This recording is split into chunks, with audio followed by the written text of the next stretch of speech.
Hello students, welcome to health and education. ये channel आप ही का है। आप सभी का स्वागत है। इस चैनल पे हम लोग आप लोगों को रेगुलरली अपडेट्स देते रहते हैं related to your education field. कई हम क्लासेस आपको प्रोवाइड करते हैं एंट्रेंस एग्ज़ाम की फ्री ऑफ कॉस्ट। ऐसी आज जो हम वीडियो लाए हैं ये है related to Delhi university BEd entrance exam. इसमें हम आपको A to Z सारी डिटेल्स बताएंगे कि क्या आता है, क्या नहीं आता पेपर में, कैसे DU का पेपर बाकी यूनिवर्सिटीज़ के पेपर से अलग है, कितनी सीट्स होती हैं, क्या रिजर्वेशन है, कैसा एग्ज़ामिनेशन पैटर्न है, कैसे आप रैंक ला सकते हो सीट लेने के लिए, कैसे अप्लाई करोगे, A to Z।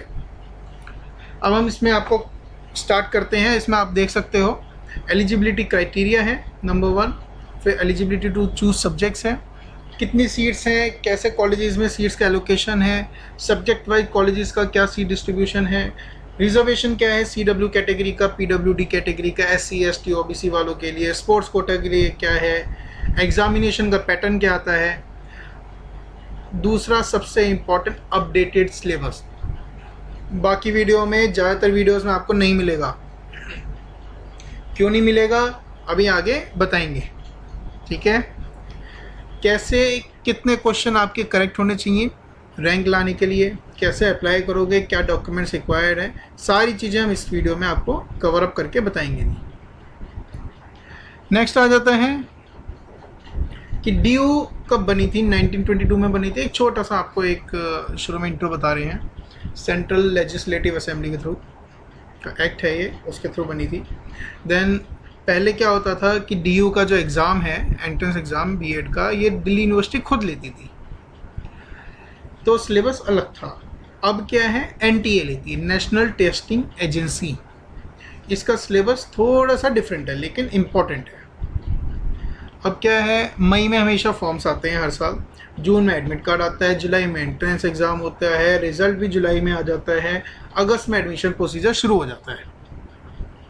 इस साल का क्या है, देखो 18 जून 2020 was the declared date for the exam, लेकिन अभी कोरोना चल रहा है और मेरे को जो लगता है मेरी तरफ से कि there can be a chance कि आपका जो डेट है ये ऊपर नीचे, ये ऊपर ही हो सकता है, नीचे तो क्या पहले तो होगा नहीं, बाद में होने के चांसेस पूरे हैं। बाकी एनीवे होपफुली सब कुछ ठीक ठाक रहे, सबके घर परिवार सब कुछ, everyone should be happy and fine, should be safe. एक और चीज़ है, क्वेश्चन पेपर सबके लिए कॉमन आता है, लेकिन मेरिट जो निकलती है वो आपने जो सब्जेक्ट चूज़ करा है उसके बेस पे निकलती है। आने वाला जो इस वीडियो में जो कंटेंट है बहुत इम्पॉर्टेंट है और आप इस वीडियो को, इन कंटेंट्स को अपने फ्रेंड्स के साथ शेयर कर सकते हो, उनके लिए बहुत हेल्पफुल रहेगा। नेक्स्ट है एलिजिबिलिटी क्राइटेरिया। एलिजिबिलिटी क्राइटेरिया में क्या है कि भाई 10th और 12th रिकॉग्नाइज बोर्ड से होना चाहिए, पास हो जाने चाहिए बच्चे। फिर आपका जो है बैचलर डिग्री होनी चाहिए या मास्टर डिग्री होनी चाहिए, उसमें एटलीस्ट 50% मार्क्स होने चाहिए। अब टेक्निकली थोड़ा सा डिफरेंट क्या आ जाता है कि जिन बच्चों के पास BTech करी है जिन्होंने, या BE करी है, जो इंजीनियरिंग फील्ड से हैं, उनको 55% रिक्वायरमेंट है, ठीक है। ये बहुत थोड़ा सा डिफरेंट है, ये और यूनिवर्सिटीज़ में ऐसा नहीं है। जैसे आप और यूनिवर्सिटी, महर्षि दयानंद यूनिवर्सिटी है, कुरुक्षेत्र यूनिवर्सिटी है, इंदिरा गांधी यूनिवर्सिटी है, या इन बाकी यूनिवर्सिटीज़ में ऐसा नहीं होता, काफ़ी यूनिवर्सिटीज़ में, तो ये थोड़ा सा डिफरेंट कर जाता है। देन बैकवर्ड जो क्लासेस हैं जैसे OBC वगैरह हैं, या आपका जो PWD कैटेगरी है जो डिसेबल्ड वालों के लिए रहता है। फर्दर जो पैरामिलिट्री फोर्सेस में जो जिनकी वाइफ जो है अब है और वो किल हो चुके या विडो हो चुकी हैं, तो उनके लिए अलग से एलिजिबिलिटी रखी हुई है 45% की। फर्दर ऑन आते हैं, SC ST वालों को यूनिवर्सिटी से पास आउट चाहिए बस, लेकिन अगर दूसरी यूनिवर्सिटी से हैं तो उनको उतनी ही पासिंग मार्क्स की रिक्वायरमेंट है जितने की औरों की रिक्वायरमेंट है बैकवर्ड क्लासेस में। ये आप प्रोस्पेक्टस जब पढ़ेंगे उसमें क्लियरली मेंशन है। जबकि और यूनिवर्सिटीज़ की जो बाहर की यूनिवर्सिटी जैसे MDU CRSU है, चौधरी रणबीर सिंह यूनिवर्सिटी है, गुरु जम्बेश्वर यूनिवर्सिटी है, इन सब में 5% रिलैक्सेशन है, लेकिन 5% ऑफ 50% है, दैट बिकम्स 2.5%। ठीक है जी। अब सब्जेक्ट कैसे चूज़ करें, ये बड़ा टेक्निकली बहुत इंपॉर्टेंट हो जाता है बच्चों के लिए समझना, बड़े कंफ्यूज रहते हैं काफ़ी ज़्यादा बच्चे इसमें। क्या है कि जिस भी सब्जेक्ट को आपको चूज़ करना है वो सब्जेक्ट का आपका 200 मार्क्स का पेपर होना चाहिए। जैसे कि आपने हिस्ट्री चूज़ करा, तो अगर आप BA हिस्ट्री करते हो तो आपके ग्रेजुएशन में आपने हिस्ट्री जो है 200 मार्क्स का पढ़ा होना चाहिए, तीनों साल का मिला के, ऑल 3 इयर्स कंबाइंड कर दें तो उनमें जो है तीनों साल का मिला के आपका 200 मार्क्स का पेपर हुआ होना चाहिए, और उनमें आपके 50% मार्क्स जरूर होने चाहिए। ये बहुत इंपॉर्टेंट है, इसलिए ध्यान रखना। ठीक है, ये सिर्फ दिल्ली यूनिवर्सिटी में है, ऐसा बाकी यूनिवर्सिटीज़ में नहीं है। IP यूनिवर्सिटी में नहीं है, जामिया में नहीं है, इंदिरा गांधी में नहीं है, तो इग्नू में नहीं है, though there lots of universities, Chaudhary Charan Singh में नहीं है, राजस्थान यूनिवर्सिटी में नहीं है, इन सब में ये वाला फंडा नहीं है। तो ये थोड़े से कुछ पॉइंट्स हैं टेक्निकल, जो दिल्ली यूनिवर्सिटी का जो एंट्रेंस एग्ज़ाम है वो थोड़ा सा डिफरेंट बनाता है बाकियों से। चॉइसेस ऑफ सब्जेक्ट आप सब देख ही सकते हैं, साइंस के क्या क्या हैं, सोशल साइंस के क्या क्या हैं, लैंग्वेजेस कौन कौन सी हैं, अदर लैंग्वेजेस क्या क्या हैं, अब अदर सब्जेक्ट्स क्या क्या हैं, कॉमर्स, सोशलॉजी और साइकोलॉजी, ये 3 सब्जेक्ट्स हैं। अब इसमें भी इम्पॉर्टेंट पॉइंट ये है कि अगर आपको ये 3 सब्जेक्ट्स लेने हैं तो आपको ग्रेजुएशन नहीं, मास्टर्स के बेस पे अप्लाई करना पड़ेगा। आप ग्रेजुएशन कर रखी है आपने और आप इन 3 सब्जेक्ट्स को लोगे तो वो आपको मना कर देंगे। आई होप ये सारे पॉइंट्स आपको क्लियर हो गए होंगे। आगे आते हैं सीट एलोकेशन। सीट एलोकेशन क्या है, पहले 350 सीट्स थी, EWS की सीटें बढ़ गई तो टोटल 387 सीट्स हो गई हैं। सेंट्रल इंस्टीट्यूट ऑफ एजुकेशन है CIE, उसके अंदर 110 सीट्स हैं। लेडी इरविन कॉलेज है जो कि LIC बोलते हैं, उसको 100 सीट्स दे रखी है, लेकिन ये सिर्फ वुमेन के लिए हैं और exclusively for home science subject के लिए है। SPMC श्यामा प्रसाद मुखर्जी कॉलेज, इसमें 57 सीट्स हैं। Same Maharshi Valmiki college of education MBCE बोलते हैं, उसमें 110 सीट्स हैं। अब इसमें क्या है, ध्यान रखना कि दिल्ली यूनिवर्सिटी के एंट्रेंस एग्ज़ाम की सीट्स तो आपको पता चली है। अब इन सीटों के लिए 20,000 प्लस स्टूडेंट्स हर साल एंट्रेंस एग्ज़ाम देता है, एग्जैक्ट 20,000 नहीं है लेकिन अराउंड इतना देता है। तो अब आप क्या है ना, प्रोबेबिलिटी निकाल सकते हो कि प्रोबेबिलिटी क्या बनती है आपके क्लियर आउट करने की, आपको सीट मिलने की।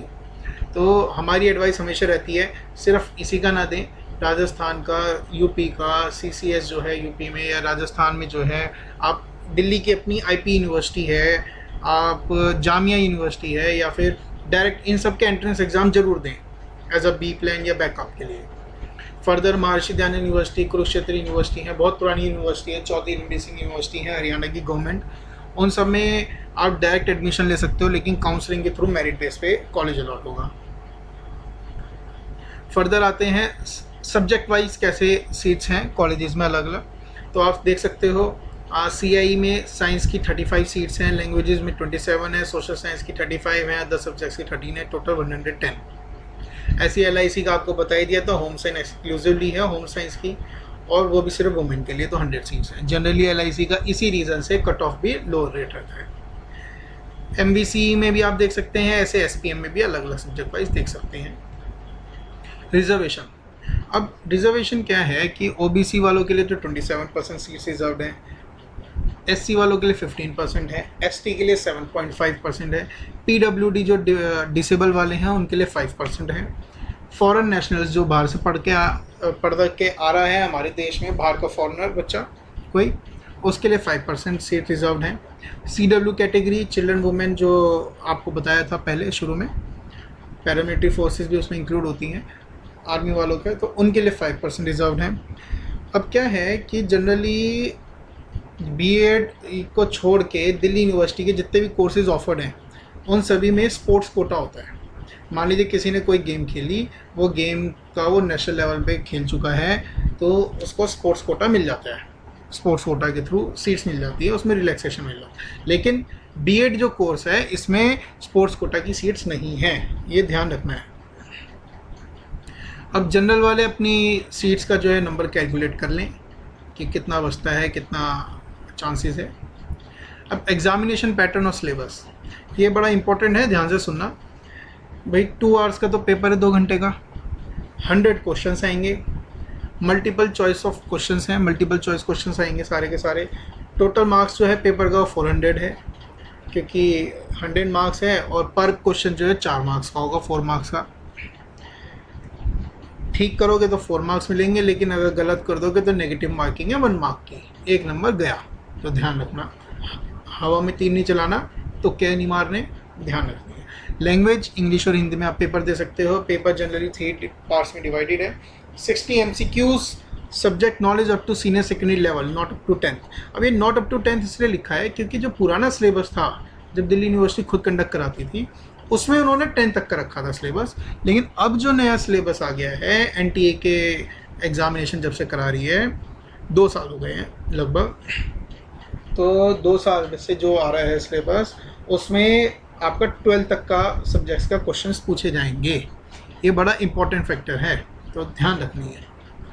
अब क्या है कि आज भी अगर आप बुक खरीदने जाओगे या मोस्टली वीडियोस ऑनलाइन देखोगे, तो उनमें पुराना ही सिलेबस बताया जाता है, जो कि गलत है। अब गलत कैसे है कि पुराने सिलेबस में टीचिंग एप्टीट्यूड होता था एक, उसके क्वेश्चंस भी नहीं आते, अब वो सिलेबस में ही नहीं है। अब ये आपने वेरीफाई करना है, तो आप जो है प्रोस्पेक्टस देख सकते हो। हम जो है आपको साइट का लिंक देंगे लास्ट में, उस पर प्रोस्पेक्टस अवेलेबल है, उसको प्रॉपर्ली पढ़ना है आपने, वो आपको सब बताएंगे आगे।